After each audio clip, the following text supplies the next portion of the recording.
Agora, né? Pois é, a gente vai conversar agora com o procurador da Assembleia Legislativa aqui do Rio Grande do Norte, Sérgio Freire. A gente já vai dar logo um bom dia para ele. A gente vai falar desse assunto da Covid daqui a pouquinho. Bom dia, doutor Sérgio. Seja bem-vindo aqui ao Jornal da Manhã. Bom dia, de logo agradeço a participação. Muito obrigada pela gentileza. Antes da gente falar da situação da Assembleia, vamos falar sobre outro assunto, porque nos próximos dias 28 e 29 de outubro, a região oeste do nosso estado vai receber o terceiro encontro de procuradores e advogados dos poderes legislativos aqui do Rio Grande do Norte. Vai ser realizado em Apodi pela Assembleia Legislativa e o objetivo é justamente fortalecer a advocacia pública legislativa. Vamos falar logo desse evento aqui, né, pra gente começar. É melhor, né? Daqui a pouco a gente aperta o senhor aqui. Secretário, o objetivo desse evento sai de Natal, vai para o interior, né? Queria que o senhor comentasse um pouco e por que fortalecer aí essa advocacia pública no Rio Grande do Norte. Virginia, veja bem, eu estou fazendo 5 anos à frente da Procuradoria. Eu não sou procurador de carreira, eu estou procurador-geral e durante esse tempo eu sempre busquei o diálogo, que é uma característica minha. E notei que algumas situações que as câmaras legislativas dentro do estado do Rio Grande do Norte passam são assemelhadas com os problemas que a Assembleia Legislativa também enfrenta. E daí surgiu uma troca de ideias e veio a ideia de fazer o primeiro encontro, que foi em 2018, né? Inicialmente, eu confesso que me surpreendi até com a participação já inicial. O segundo encontro, que foi em comemoração aos 30 anos da Constituição, onde tivemos a participação do ministro Ribeiro Dantas e do ilustre advogado Nabor Bulhões. Esse nos surpreendeu mais ainda. Em menos de 2 dias, todas as vagas foram preenchidas. E aí veio o desafio de a gente poder, principalmente depois dessa pandemia, com a troca de comunicação que tivemos com alguns colegas do interior, principalmente, criou a nossa ideia de estender ao interior, né? E fizemos alguns convites a alguns municípios. De imediato a Apodi nos respondeu, dizendo que aceitaria, então a gente nem conseguiu escutar outras propostas, porque eu acho que a ideia é realmente uma ideia a ser explorada e maturada para que a gente possa fortalecer cada vez mais essa categoria tão sofrida que é a advocacia legislativa. Então o encontro, ele tem esse objetivo principal de que a gente possa levar conhecimento, a gente possa trocar conhecimento, a gente possa ganhar conhecimento, e ele terá início realmente dia 28, será no IFRN de Apodi.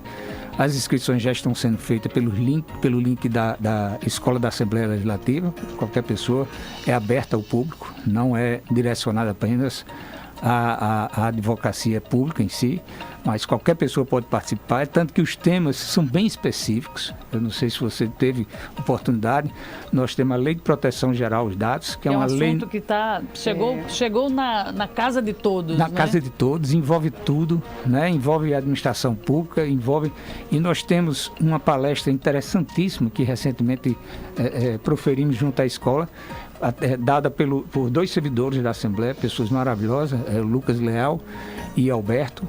Eles falam desde a participação da própria administração pública, da responsabilidade da administração pública, mas ele entra nos gabinetes dos deputados, ou seja, ele vai entrar nos gabinetes dos vereadores. Quem achar que o próximo pleito eleitoral, a Lei Geral de Proteção de Dados não vai ter efeito, vai ter sim. E eles dão uma lógica que vai ser um pouco superficial, porque na Assembleia esse curso foi de 3 dias, né, e lá a gente terá praticamente 2 horas para expor. Mas vai dar o alerta, né? Vamos dar o alerta e vamos principalmente focar em aspectos principais, né, do que a gente acha que pode ocorrer e fazer a prevenção mínima para os possíveis candidatos do próximo ano, né? Essa questão da Lei da Proteção de Dados é algo recente, né? As sanções também são recentes. Isso. A gente normalmente, quando escuta falar de proteção de dados, normalmente associa a uma empresa que tem os nossos dados, quando a gente preenche ali para fazer uma compra. As pessoas acabam associando muito essa questão dos empresários.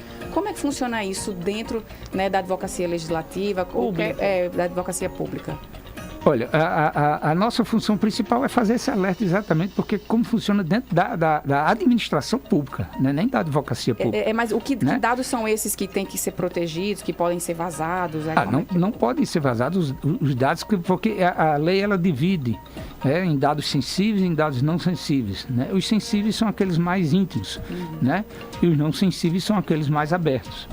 Mas mesmo assim a lei ela dá determinações, ela dá limites para o uso de ambos. Lógico que os sensíveis têm uma vamos dizer assim, uma coação maior pela desobediência, né? E isso a administração pública não está preparada. Aliás, nem a iniciativa privada, vamos ser bem sinceros, mas a administração pública menos ainda. A gente pretende dar uma explanação, chamar a atenção da importância dessa legislação e da aplicação dela, principalmente nos pleitos eleitorais que se aproximam, né? Porque a gente fala pleito eleitoral relacionado apenas à questão do deputado, do vereador, do governador. A gente tem eleição em todos os locais, quase toda semana, né? E esses dados não podem ser vazados, né? E a gente vai fazer esse enfoque, é um enfoque realmente interessante. O segundo ponto é a questão da reforma da Previdência, certo? Até onde ela atinge o funcionário, né? Quais as opções que o funcionário tem, porque é outra realidade também que veio para ficar.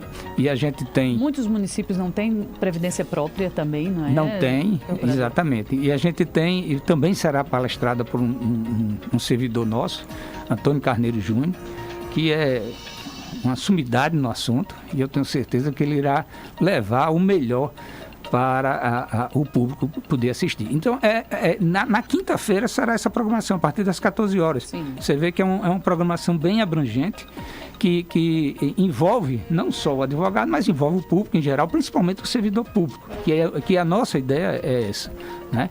Na sexta-feira nós teremos pela manhã um ato solene, com a participação do presidente Ezequiel, do prefeito Alain, do presidente da Câmara, o vereador Júnior, e também do presidente da FECAM, Paulinho Freire, né? Em seguida teremos mais um tema interessante, que é o tema relacionado às CPIs, né? As comissões de inquérito a nível de Câmara Municipal.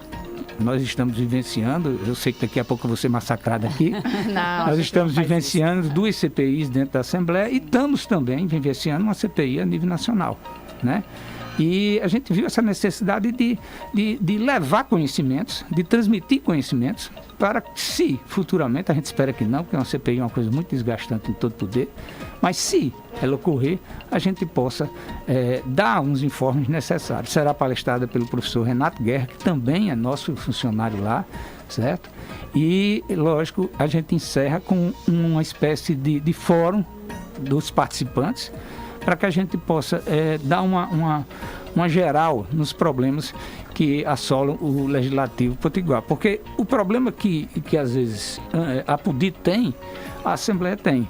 Uma certa vez nós tivemos um probleminha a nível de Tribunal de Contas e fomos buscar a solução exatamente numa Câmara Legislativa. Quer dizer, lá estava a solução do Lá problema, estava a solução. Né? Então a gente precisa trocar essas ideias, precisa ter essa troca de ideias, esse diálogo, né, para que a gente possa fortalecer esse nicho que é a advocacia pública legislativa. E é essa a intenção do encontro. Procurador, uma curiosidade, as câmaras municipais aqui no Rio Grande do Norte, elas têm a procuradoria de carreira, são estruturadas ou elas terceirizam esse tipo de serviço? A maioria delas terceirizam, certo? Boa parte delas terceirizam, né? Mas mesmo assim isso não enfraquece, né, a advocacia. Ao contrário, às vezes eu posso lhe dizer que até ajuda, né? Porque a gente tem uma realidade no interior do estado que a gente não pode fugir. Muitas vezes a própria a Câmara não tem condições de ter um corpo técnico como uma procuradoria bem remunerada, lógico. Aí ele termina contratando. É a mesma coisa do contador, né? Você termina contratando, porque ainda hoje, né, nós não temos profissionais vamos dizer assim, gabaritados para que eles possam fazer um concurso, pagar bem. Com salários, né? Que o mercado exatamente, exige. Porque você quando sai para ser procurador, você fica impedido de determinados atos na advocacia. Então, você renuncia. Né? O contador, não sei dizer, mas talvez seja a mesma coisa, né? Então você precisa, para ter lá um profissional bem remunerado, e para ter esse profissional bem remunerado, você não tem condições de tê-lo no quadro, porque ele termina sendo um salário aquém do que aquele município paga.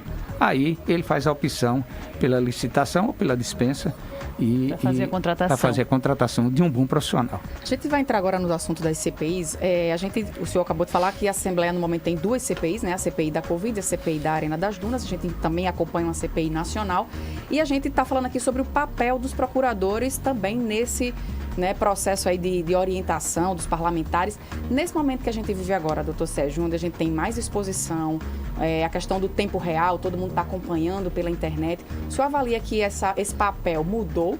Porque em anos anteriores a gente tinha, as CPIs aconteciam sempre, mas eu acho que a exposição, esse acompanhamento do público era um pouco mais restrito, né? E o senhor acredita que hoje as pessoas estão mais atentas a isso? Isso está tornando o trabalho mais fácil, mais complicado? Olha, tirando a chatice do lado esquerdo, do lado direito, eu acho que a humanidade deu uma evoluída sensacional com a abertura da comunicação. Sim. Né? Nós temos hoje denúncias de coisas que a gente jamais teria 15 anos atrás, face à comunicação. Então, assim, a CPI, ela está vivendo esse momento do acesso à comunicação, que é fantástico. É fantástico. Então eu vejo que realmente há uma exposição maior, não na CPI, mas em todos os segmentos que possam chamar a atenção da sociedade, né? Através exatamente das mídias sociais e também das mídias digitais que chamam, né? As próprias casas legislativas também, com seus canais, né? De transparência, né? Sim, transparência. Sim. Procurador, vamos entrar no assunto CPI Covid, porque nós temos aí um anúncio de uma convocação de um prefeito, né? Do prefeito de Araraquara, o Edinho Silva, já aprovada pela CPI aqui da Assembleia. É possível se convocar um prefeito que tem um mandato, que é detentor de um mandato em outro estado, em outro município, para vir depor aqui na Assembleia Legislativa, numa CPI local? Virgínia, eu antes de vir para cá, eu já passei pela Assembleia. Né? Passou pela Assembleia? E a agenda está cheia, já disse, viu? Já passei por lá. Hoje é um dia bastante movimentado na casa. A terça-feira, né? Geralmente é movimentada. Né? Reunião de líderes, mesa, CCJ, pleno, enfim. E tem exatamente sobre a minha mesa essa consulta. Então eu vou me reservar a não lhe dizer diretamente. Agora, nós já aplicamos ao governador Rui Costa. Exato, que era outro convocado também, era outro convocado, o entendimento de que não aconselhávamos, porque entendíamos que não cabia.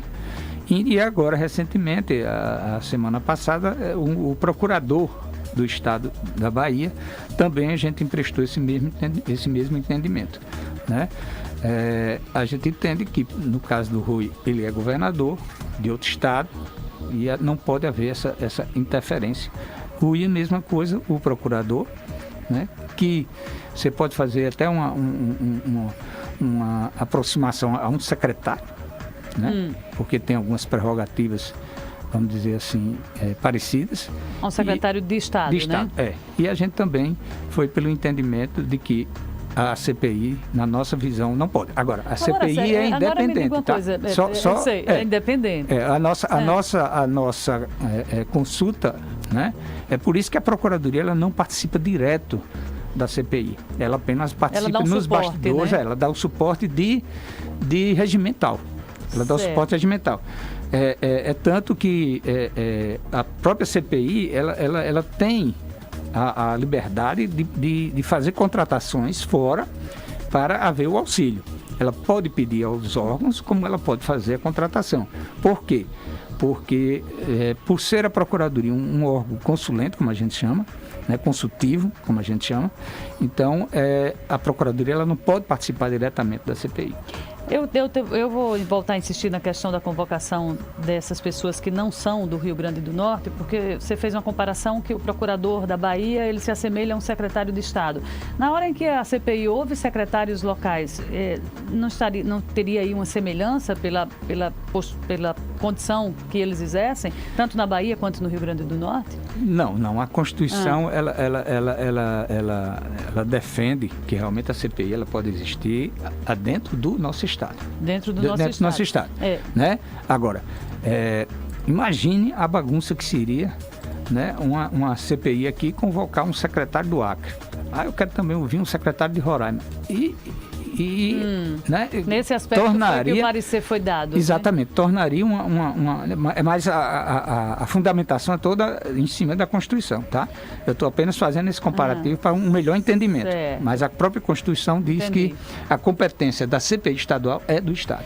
Então, pelo andar da carruagem, o prefeito, o senhor não quer adiantar, mas o prefeito de Araraquara pode não vir, né, ter um parecer da Procuradoria, mas vamos aguardar. A gente já perguntou, você quer... O parecer. Parece. O parecer. A autonomia é da autonomia da CPI. Ok. E com o episódio Carlos Gabas, né? Sim, tivemos aqui na semana passada, né? o silêncio de Gabas, que acabou com a quebra do sigilo bancário, telefônico e fiscal dele, né? Aprovado também pela CPI. Qual foi o entendimento da Procuradoria nesse caso? A Procuradoria não opinou nessa situação, porque aí coube apenas a atuação da própria CPI.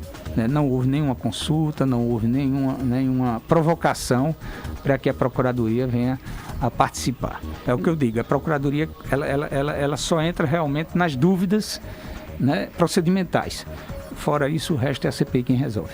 A gente está acompanhando também a CPI do Senado e uma polêmica muito grande com relação ao relatório que teria sido antecipado, né, adiantado que acabou vazando, né, criando uma crise no final da CPI, né? Como é que seria isso? Isso é algo... porque eu não sei nem qual o termo que a gente pode questionar, mas com relação ao regimento, ao que está previsto dentro de uma CPI, essa atitude, esse gesto do senador Renan Calheiros, como é que ele pode ser avaliado? E outros relatores, né, que vão preparar seus documentos para serem apresentados. Eu vejo uma deslealdade só. Né? Uma deslealdade, e se foi ele que vazou, é uma deslealdade realmente considerável. Se foram os assessores, né? Aí eu lembro que eu participei da CPI da COSERN e da CPI do Leite, o que eu recebi de visitas... Foram duas importantes CPIs que aconteceram na Assembleia, né? O que eu recebi de visitas de pessoas estranhas, tentando colher informações e eu silenciava. Né? Na época, a gente mal tinha o celular funcionando, eu fazia questão de desligar. Eram visitas presenciais. Exatamente. Imagine hoje como teve situações de eu ter saído do meu local dentro da Assembleia e ir para o meu escritório. Quando descobri que eu estava no escritório, eu peguei um emprestado para poder ver se eu escapava nos últimos 15 dias. Isso, inclusive, em reunião com os deputados, eu chamei a atenção, disse a eles... Dessas CPIs atuais. Que eles tivessem cuidado com as assessorias, né, para que não fossem vazados determinados posicionamentos de relatoria, porque realmente isso complica. Né? Eu acho que não vem a ser uma ilegalidade, né, mas você realmente termina praticando um ato de deslealdade com os seus pares. O presidente Kelps Lima anunciou também ontem que vai fazer questão de cumprir o prazo regimental para o funcionamento da CPI. Essa da Covid termina em dezembro, né? Mas a CPI da Arena já está nos seus finalmente, né? Hoje à tarde, inclusive, tem uma maratona de depoimentos para a conclusão do relatório final. Como é que a Procuradoria vem acompanhando isso? Esses prazos, né? Porque isso aí é uma questão regimental, legal. O prazo também é regimental, né? O nosso regimento permite que haja uma prorrogação, desde que tenham as 8 assinaturas, e essa prorrogação é decidida dentro da própria CPI e apenas comunicada ao presidente da Casa, que faz chegar ao pleno a decisão. Foi uma mudança recente, né, que nós fizemos no regimento. Por quê? Porque houve um impasse, não sei se você lembra, para a instalação da CPI da Covid.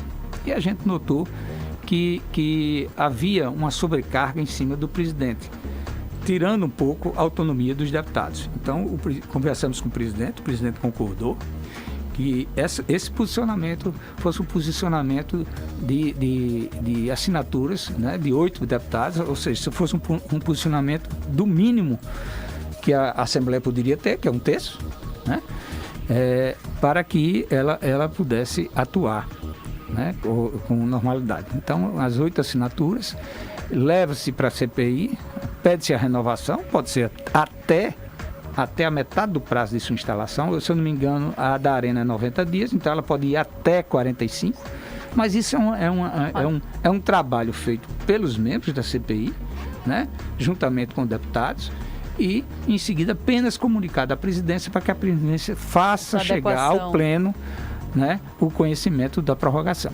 Doutor Sérgio, a CPI daqui da Assembleia compartilhou documentos com a CPI do Senado, né, relativos a essa questão do consórcio Nordeste, mas a CPI do Senado já está chegando aí no seu final, né, nos finalmente. O senhor tem conhecimento de que se esses documentos foram utilizados de alguma maneira, enfim, estão sendo... Bom, pelo pouco conhecimento que eu tenho do funcionamento da CPI, inclusive isso, eu estou falando até porque foi motivo de consulta também à Procuradoria, os documentos que o Senado pede, eles são sigilosos, certo? Embora tenha sido fornecido sem essa observação, né? Sem essa adequação do sigilo. E a nossa opinião, certo, foi que só quem pode quebrar o sigilo é ou o juiz, certo, ou a autoridade administrativa que esteja à frente do caso. Então, a nossa opinião foi que não houvesse, certo, o compartilhamento desses documentos. Se a CPI do Senado achasse interessante, ela fizesse o requerimento à autoridade administrativa, que, se eu não me engano, foi uma autoridade administrativa que fez a remessa desses documentos, se eu não estou equivocado, né? Porque a ela cabe realmente definir, e a ela vai a responsabilidade da abertura desses documentos. Não sei se o entendimento da comissão será esse. Lógico, a nossa parte é apenas fazer um encaminhamento do nosso entendimento, né? Eu espero que seja, até porque com essa decisão sendo tomada na forma do nosso parecer, eu tenho certeza que a casa está protegida. O senhor foi consultado sobre a possibilidade de prorrogação da CPI da Arena? Não, porque como eu digo, não nos cabe mais essa provocação. Agora o jogo é político, é entre os deputados. E aí, para a gente esclarecer para o ouvinte, foi motivo de polêmica também, a gente já está finalizando, antes de concluir, explicar o que é uma condição de depoente e uma condição de investigado numa CPI. Porque o Carlos Gaba, secretário executivo, deu uma entrevista na semana passada dizendo: eu pensei que eu ia como depoente e não como investigado. Essas condições que diferenciam uma oitiva da outra, o que é que ela representa? Vamos ser bem no popular. Bem no popular, né? Explicar. O depoente, ele pode falar o que quiser, né? O investigado, tudo que ele falar é prova contra ele, né? Então, assim, E quem define a condição de depoente investigado são os deputados membros da CPI. Sim, mas se eu não me engano, o Gabas, é isso que eu lhe digo, como a gente não tem uma participação muito profunda dentro da CPI, a gente tem mais o por ouvir dizer, né? Mas se eu não me engano, o Gabas já é investigado em um processo judicial. Daí foi emprestado essa condição. Porque podia ser que houvesse uma nulidade, certo? Ele ir para a CPI como depoente. Então, eles preferiram o excesso do que a omissão, né? Então, foi esse mais ou menos o encaminhamento que foi dado no Gabas. Eu tenho quase certeza que foi esse mesmo. E o judiciário acabou entendendo que a vinda dele era necessária, mas que ele teria o direito de não responder. Eu acho apenas que ele perdeu a oportunidade de fazer poucos esclarecimentos. Não precisava, né? Ele não disse absolutamente nada. É uma opinião assim de cidadão. Eu acho que ele poderia, pelo menos, ter colaborado no mínimo. Na CPI do Senado, quando se ganha essa condição, se fala alguma coisa, né? Porque, se eu não me engano, me parece que até nem as questões de pessoais, simples, ele não respondeu, respondeu nem qual a função, né, que ele exercia. Mas isso cabe realmente a CPI apurar e fazer o juízo de valor. Final do ano vai ser movimentado na Assembleia, porque além das CPIs tem o orçamento para ser votado, tem alguns projetos fiscais também que estão na casa, né? Tem muita matéria aí para ser votada pelos deputados nesse prazo aí, porque a Assembleia, diferente da Câmara, ela começa o recesso, teoricamente, mais cedo, né? A Câmara Municipal vai até o final do ano, mas a Assembleia, em meados de dezembro, já encerra, né? Dia 20, exatamente. E sempre é tradicional esse final de ano ser mais puxado, né? Porque vem aquelas situações, principalmente de prazo, né? Alguns prazos que infelizmente se deixa para a última hora. né? E aí se tem a necessidade de um trabalho mais apurado e com mais afinco para poder ainda as eleições, dar conta. né? E as eleições do próximo ano, né? Que estão próximas. Todos eles são candidatos aí. Todos são candidatos. Seus mandatos, né? Exatamente. Legislação eleitoral passa também consultas à procura. Não oficialmente, né? Mas sua opinião sobre essas mudanças aí a falta das coligações. Quando nós chegamos à Procuradoria, havia sim algumas dúvidas, mas dúvidas assim individuais. Não do deputado, mas muito mais da pessoa, do candidato, né? Só que religiosamente agora, toda a eleição, a gente lança uma cartilha. Não sei se a gente lança uma cartilha e essa cartilha a gente distribui. Assim que estiver pronta, eu farei o prazer de trazer aqui. Inclusive, me alegrou muito porque da última eleição aqui eu vi algumas citações da nossa cartilha dentro das decisões judiciais. Isso mostra que o trabalho é bem feito, né? Quem fica à frente é o Dr. Clevet Carvalho. E já estamos com ela praticamente pronta, só esperando as últimas determinações do TRE, porque a nossa intenção é que em fevereiro do próximo ano, no máximo março, a gente tenha essa cartilha lançada, como todo ano a gente tem feito. Será a terceira vez que a gente faz essa cartilha adequando à legislação atual. E aqui no ano que vem traz muitas mudanças, né? Principalmente o acesso às casas legislativas, né? A criação das federações, né? Então, os deputados, a nominata, né? A nominata também, que vai pesar muito para definir aí quem vai se eleger. É verdade.